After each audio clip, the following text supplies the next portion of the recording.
মনা মানুষ বা রাজনীতি করতে হবে, রাজনীতি দল করতে হবে, বিষয়টা কিন্তু সেরকম নয়, বিষয়টা কিন্তু সেরকম নয়। কিন্তু রাজনীতির বাইরে আবার কোনো কিছু নেই।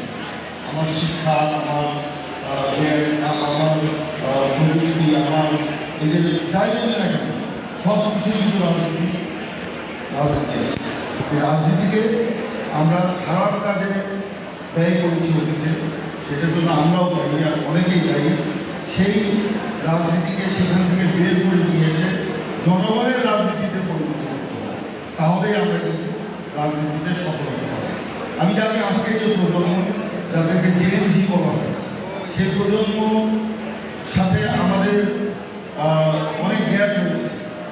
তাদের যে চিন্তা ভাবনা, তাদের যে ধারণা, তাদের যে সমাজ নিয়ে তাদের যে চিন্তা, সেটা আমরা অনেকে ধারণ করতে পারি না। আমরা আমাদের রাজনীতি আমরা তাদের কাছে পৌঁছতে পারি। তারা মনে করে যেটা অতীতে দেখে এসেছে, রাজনীতি মানেই হচ্ছে সেই দখলবাজি, চাঁদাবাজি, সন্ত্রাস, দুর্নীতি, লুটপাট, হেমগিরি দেখানো ইত্যাদি ইত্যাদি। কিন্তু রাজনীতি কিন্তু সেটা নয়। দেশপ্রেম হচ্ছে রাজনীতির মূল জিনিস। আমার নিজের মধ্যে যদি দেশপ্রেম না থাকে, আমি রাজনীতিবিদ দূরের কথা, আমি নিজেকে পরিপূর্ণ মানুষ হিসেবে বিকশিত করতে পারবো না। আর এই যে আমি তোকে বললাম যে দেখো আলোয় আলোয় আকাশ, দেখো আকাশ তারায় ভরা, এই তারা হতে হলে অবশ্যই আমাকে আলোর ভূগোলটা তৈরি করতে হবে, এবং আলোর ভূগোলটা তৈরি করতে হবে এই আলোকিত মানুষ আমার দরকার। আজকে আমি আলোকিত যে বাংলাদেশের স্বপ্ন দেখি, সে আলোকিত বাংলাদেশের আলোকিত মানুষ চাই। সে আলোকিত মানুষ শুধুমাত্র শিক্ষার আলোয় আলোকিত হতে চলবে না। শিক্ষার এই যে আমি যদি মানবিকতার আলোয় আলোকিত না হই, আমি যদি ধর্মের আলোয় আলোকিত না হই, আমি যদি আমার সংস্কৃতির আলোয় আলোকিত না হই, শুধু শিক্ষার এই ডিগ্রি বা মেধা এটা কিন্তু কোনো কাজে লাগবে না। যেটা আমরা দেখেছি যে সম্মিলিতভাবে সমন্বিতভাবে আমাদেরকে একটা আলোকিত মানুষ হিসাবে নিজেদেরকে গড়ে তুলতে হবে, আমার ভবিষ্যৎ প্রজন্মকেও সে আলোকিত মানুষ হিসেবে গড়ে তুলতে হবে। আমি মনে করি মাজেদ বাবু ফাউন্ডেশন আজকে যে উদ্যোগ নিয়েছে এই মিশনকে, এটা মহৎ উদ্যোগ। আশা করি তারা সেই জিনিসটি সুন্দরভাবে গড়ে তুলবে। আজকে আমরা এমন একটা সময় দাঁড়িয়ে আছি, খুবই স্পর্শকাতর সময়, এবং যেটা 24-এর গণ অভ্যুত্থান পরবর্তী জনগণের যে আকাঙ্ক্ষা, যে আকাঙ্ক্ষার যে বাংলাদেশ আমরা করতে চাই, সবাই কিন্তু আমরা সে আকাঙ্ক্ষা বাংলাদেশের কথা বলছি। সে আকাঙ্ক্ষার বাস্তবায়ন যদি করতে হয়, তাহলে আমার মধ্যে পরিবর্তন আনতে হবে, আপনার মধ্যে পরিবর্তন আনতে হবে, আমার সেই আলোকিত ছাত্রছাত্রীদের মধ্যে পরিবর্তন আনতে হবে। সেই পরিবর্তনের মেলায় যদি আমরা নিজেদেরকে মেলাতে পারি, তাহলে আমরা সেই কাঙ্ক্ষিত নতুন বাংলাদেশ আমরা করতে পারবো, যেখানে সাম্য থাকবে, যেখানে মানবিক মর্যাদা থাকবে, যেখানে গণতন্ত্র থাকবে, যেখানে জ্ঞান বিজ্ঞানের বিচরণ থাকবে, যেখানে শিক্ষা থাকবে, যেখানে ধর্ম থাকবে, যেখানে সংস্কৃতি থাকবে।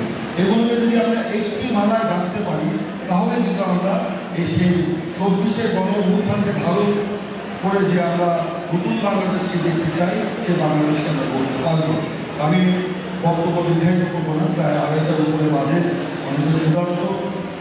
এরপরে শুনলাম যে আবার মনোপুরে কি সাংস্কৃতিক অনুষ্ঠান রয়েছে, তো সেই কারণে এই মনোপুর সাংস্কৃতিক অনুষ্ঠান কিংবা দুপুরের আহারের আগে আমাদের বক্তব্যটা সবার কাছে হয়তো ভালো লাগবে না, বা আমাদের ধৈর্য আমি চাই না। তো আমি বলবো, আসুন আমরা অতীতের সকল ব্যর্থতা, সকল প্রাণীকে মুছে ফেলে আমরা নতুন বাংলাদেশকে গড়ার জন্য আমরা এগিয়ে যাই, এবং রাজনীতি যে বিষয় সেটাও আমাদেরকে কিন্তু ভালো করতে হবে। রাজনীতি ছাড়া এখানে কিছু হবে না। আমার রাজনীতি যদি আপনার তুলে ধরা হয়, আমার রাজনীতিতে যদি সমস্যা থাকে, সেটাকে পরিবর্তন করতে হবে। কিন্তু মাথা ব্যথা হয়েছে বলে মাথা কেটে ফেলতে হবে, সেই জিনিসটা কিন্তু চলবে না। এটাই আমি আমি আবারও সেই আমার কৃতি শিক্ষার্থী, যাদের চোখে পরিবর্তনের আলো আমি দেখতে পাই, যাদের হৃদয়ে সাহস দেখতে পাই, তাদেরকে আমি আবারও অভিনন্দন করি।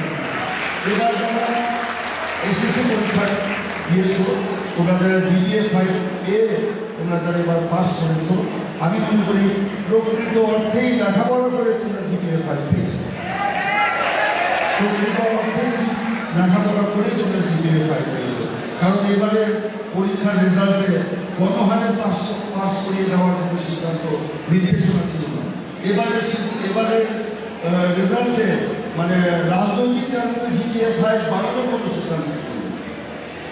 যে কারণে এবার মানে পাশের হারও কম, জিপিএ 5 প্রাপ্তের সংখ্যা কম। আমি ভুলভাবে বিশিষ্ট যারা আছেন আপনি হয়তো বলতে পারবেন।